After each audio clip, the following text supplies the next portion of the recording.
how to reset your password on TripAdvisor.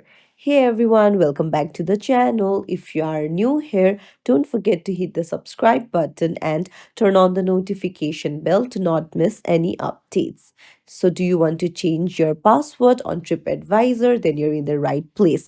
Let's get started. Open up your TripAdvisor, head over to account in the bottom right corner, and then you need to go to preferences.